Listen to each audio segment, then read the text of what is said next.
Амансыздарбы, ардактуу көрөрмандар, назарыңыздарда Семетей баяны. Мен бүгін сіздерге 26-чы көрсөтүүнү Саякбай Каралаев аталыстын вариантында жаздырылып алынган Семетейден айтып бермекчимин. Эмесе токтогон жерден кепти улайлы. Ошентип Семетей нар бурулду минип чыкты, жоо жарагын камданып, Манастын сыр найзасын, Манастын ак келтесин колго алып, Манастын айбалтасын белге чалып чыкканда, алыстан карап турган журттун үрөйү учуп кетти. Анткени барбайм дегенин ыргылжың болгонун сабап муну ушинтип зордукка салып алып келген болчу. Көптөр Манастын уулу келиптир, Семетей келиптир, ушул Ауке менен Көбөштүн кордугунан кутулар бекенбиз деп муну ушундай Семетей менен согушкусу келбей, айласыздан эле араң келген болчу. Анткени Ауке менен Көбөштүн бийлиги ушунчалык элди кыйнап жиберген. 60 төөгө арттырып чай бересиң деп элден талап кылып, 6000 семиз тай бересиң деп муну ушундай салык салып, муну ушундай алым алып турду эле дейт. Анын үстүнө Көбөш баягы кымыстын тундурмасына чала кызымталып алып, силердин оолук камманасыңар, тетиги аң кооманасыңар, анын учурунда кандай жаша челеңер деп 40 чорону тизип алып, күналыс мына минтип мактанып, анан 40 чоронун бардыгы бүктүшүп, кошомат кылып, кыргылчал менен Тазбаймат ары жагына өтүп, бери жагына өтүп, жойпуланышып муну ушинтип турду. Калганы болсо, эмне кылышсын? Булар аскерлер. Аскер башчы эмне десе ошонун гана буйругун угуп көнгөн немелер шүгө туруп беришти дейт.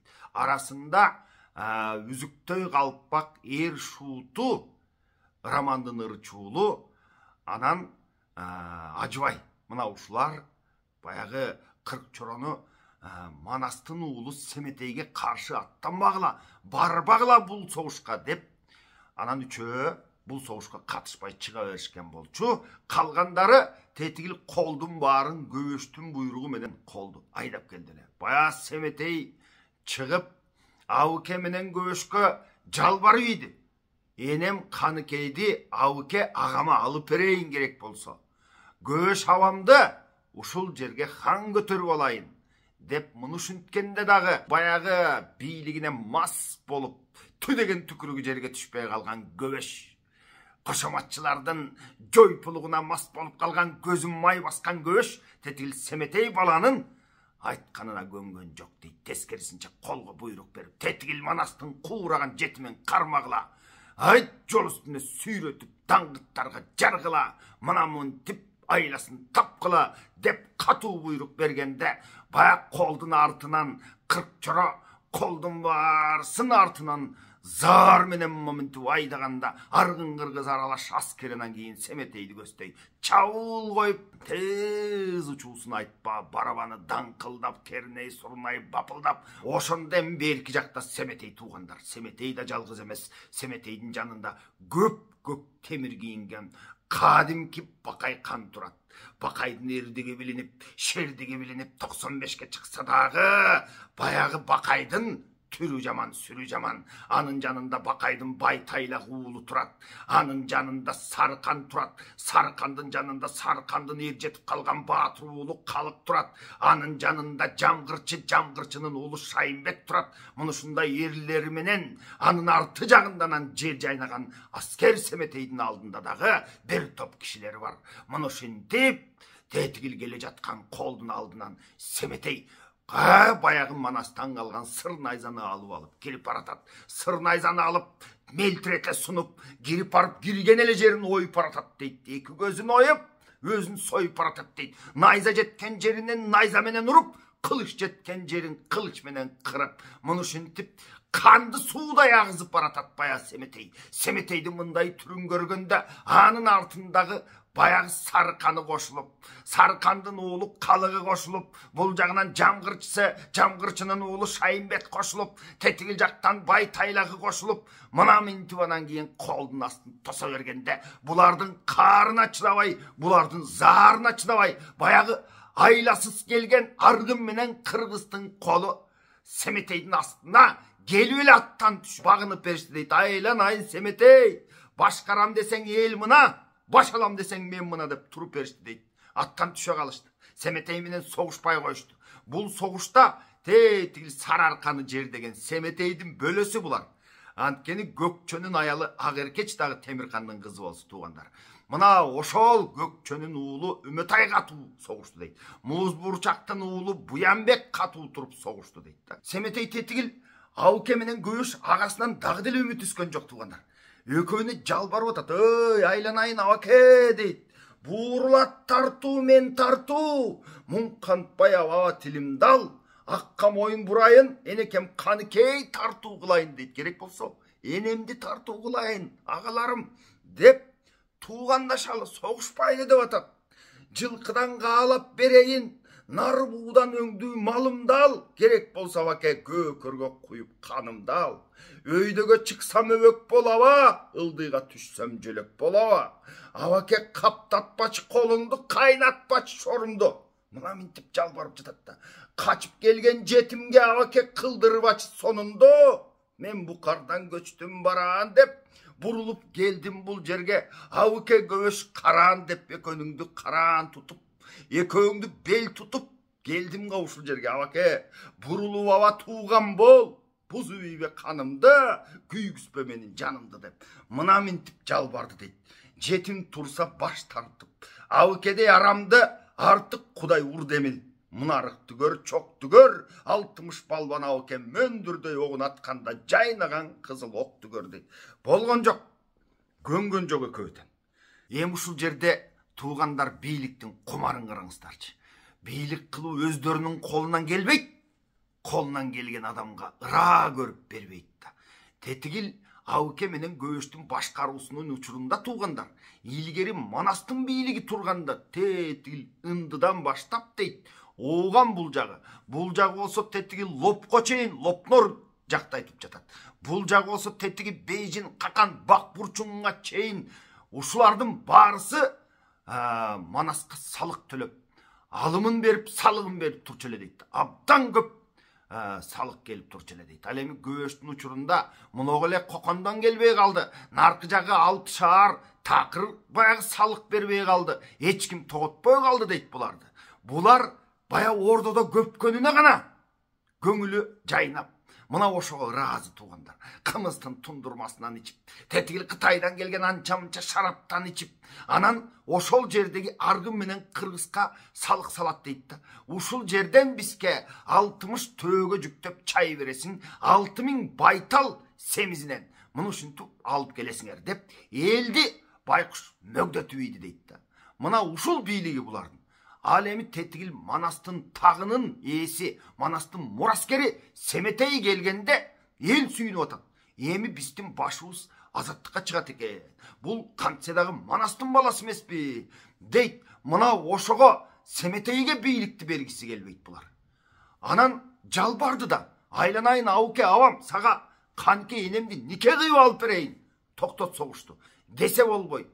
Жанындагы 60 балбан бар эле дейт. Семетейге баягы тетигил алдыдагы аргын Кыргыздын колго түшүп берип койгондон кийин тетигил 60 эл дагы шыкады дейт. Мына ошондо Семетей Манастан калган ак келтени алып туруп Көбөштөн тас маңдайга бердирип калды. Көбөш о дүйнөгө чыркыраган бойдон учуп жөнөп кетти айнанайын. Эми баягы Көбөштүн өлгөнүн көргөндөн кийин бул жактагы Ауке карап туруп алгандан кийин ушундай догартты дейт. Мына көрдүңөрбү? Тетигил кара сууга кан куйган канкордун баласы ушундай. Бул аябайт бизди. Мына карагыла, тууганын өлтүрдү. Букардан келбей атып, таласка конбой атып тууганын өлтүрдү деп таарынып алып анан ак телки атын камчыланып качып жөнөдү дейт. Артынан Семетей кууп баратат. "Айланайын Абаке, токто эле токто" деп. Болбойт. Аягында анан Семетейдин дагы ита тайгармада окшойт. Баягы Манастан калган сыр найзаны алып туруп, Ауке абамды бир коркутуп, мындай бир найза менен уруп өтөйүн, анан атынан ооп түшүп калса алып барып өзүм таарын үчүн жазып алайын деп мындай ой кылып анан баягы сыр найза менен согуп калса, сыр найза тайып кетип өпкөсүн аралап кирип кетти дейт. Ал жерде жан берди туугандар. Ошентип анан Семетей эки агасын өлтүрүп алып, анан кайрылып келсе, тетигил Сарыкандар, тетигил Байтайлактар, бүткүл тетигил Көкчөнүн уулу Үмөтайдын колун, бул жагынан Музбурчактын жанагы Буянбек деген баласынын колун катуу кырып коюптур. Көкчөнүн уулу Араң дегенде качып кутулду дейт. Бая Буянбектин уулунун колу кырылган. Чыйырды, Каныкей жана башка баатырлар болуп барып Жакыпты кармап алып, мынау көргөн эле жерден муну союшту дейт Жакыптын. Муну ушинтип жанын көккө учуруп коюшту дейт туугандар. Андан кийин Каныкей Тетигил Шооруктун кызы Акылай шоодураган Капырайды кармап алды дейт. Манастын зайыбы Акылай, акылы жок Капырай. Олоңдой болгон кайран чач деп айтып турат. Омуру кантип арттыңыз, кузгундан тууган иттерге кутуруп кантип жаттыңыз дейт.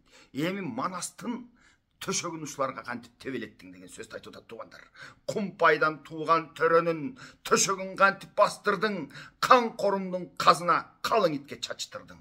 Канкордун калың салган төшөгүн Алтарамга бастырдың дейт. Тетигил Акылайга мына ушундай сөздү айтып атат. Сен да Манас зайып элең, мен да Манас зайып элем. Темиркандын шаарына тентигеним ким үчүн, тентип Букар шаарына тентип коңшу конгонум, жаманаттуу болгонум жана катын сен үчүн. Кече ушул намыс деп тентидим го мен. Ушул бардык Манастын зайыбынын ичинен сен көбөшкө тийип алганың не деген шумдук болду. Манастын төшөгүн ушуларга кантип тебелеттиң деген сөздү айтып атат. Кече Канкор өлгөндө, өлгөнү 40 күн боло элек, эрге тийип кызыкты, ментип кана салдың бузукту.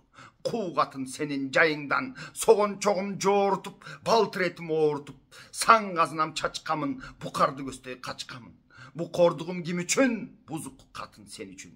Мунун айтып Каныкей бузулган катын Акылай мурун кармап алыптыр, жол үстүнө сүйрөтүп даңгыттарга жарыпты дейт. Мына ушинтип Акылайдагы өлүм болду.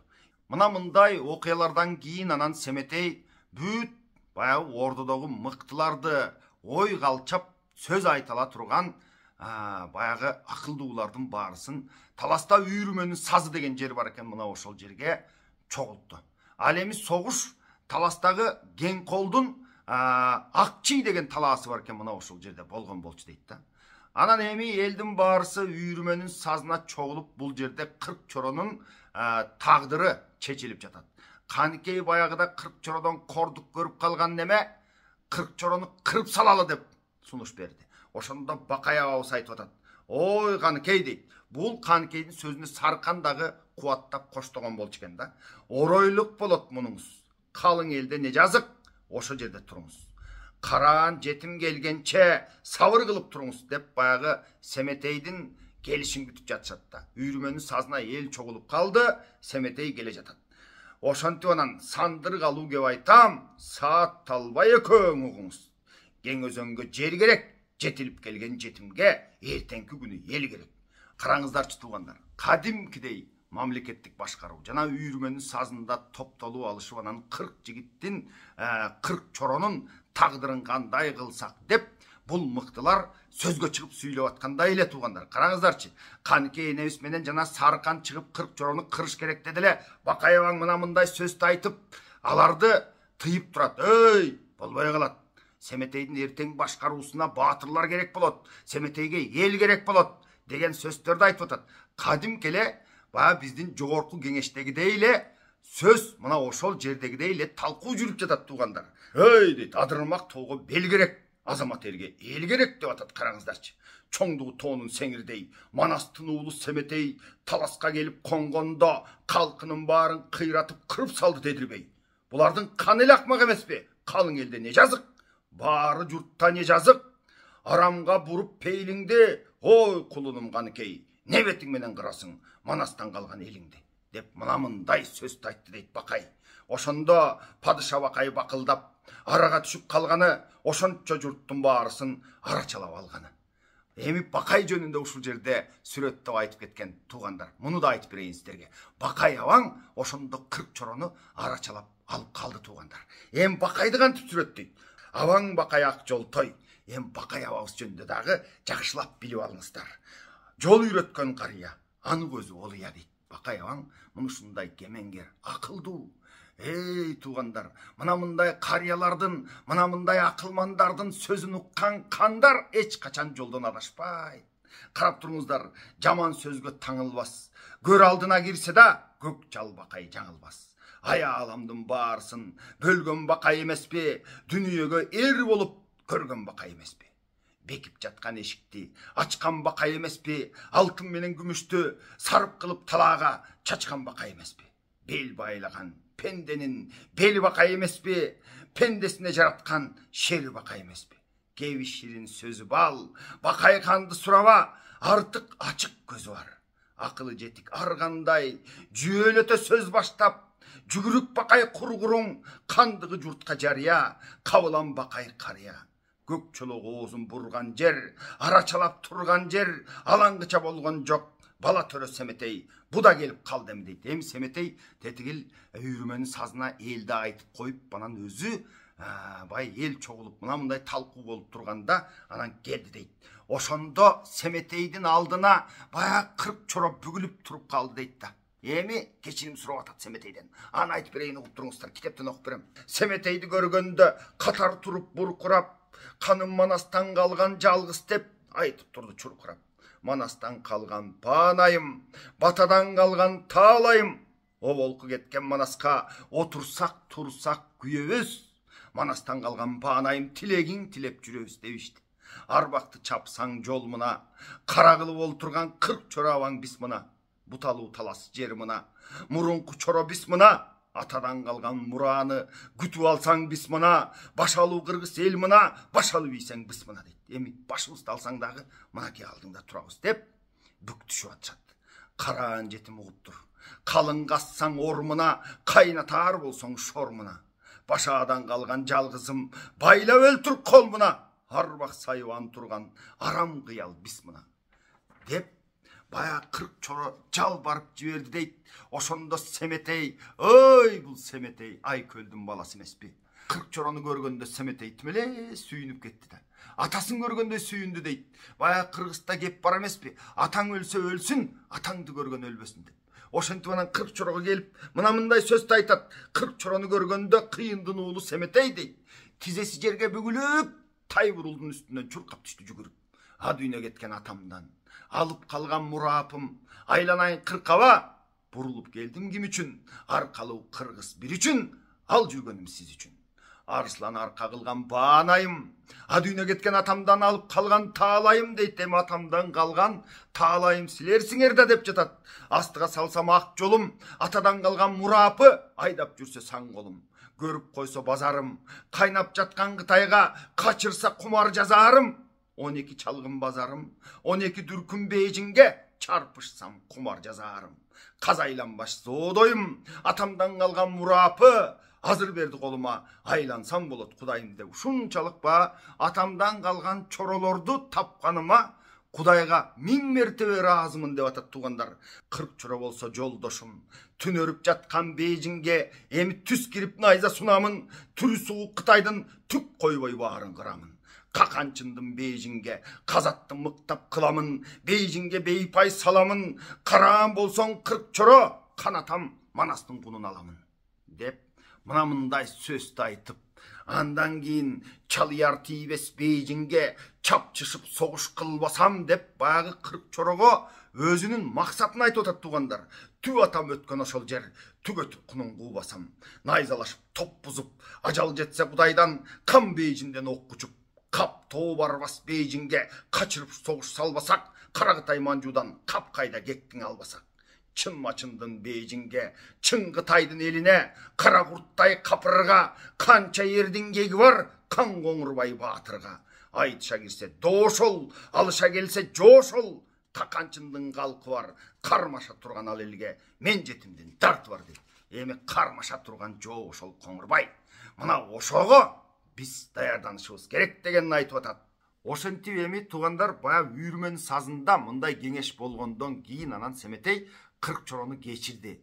Таластагы баягы аргын кыргыз эли жалпы эле баягы Абыке Көбөштүн бийлигине баш ийген элдин баарысы жыргап куунап Абыке менен Көбөштүн кордугунан кутулуп жашап калды туугандар. Бирок тетигил 40 чоронун ичинде айрым-айрым бузукулар жүрөт. Айрым-айрым сөздөрдү сүйлөп жатышат. Анын баары кандай болор экен? Мунун баарысын кийинки көрсөтүүдө айтып берем туугандар. Бүгүн сиздер менен коштошмокчумун. Аман туруңуздар.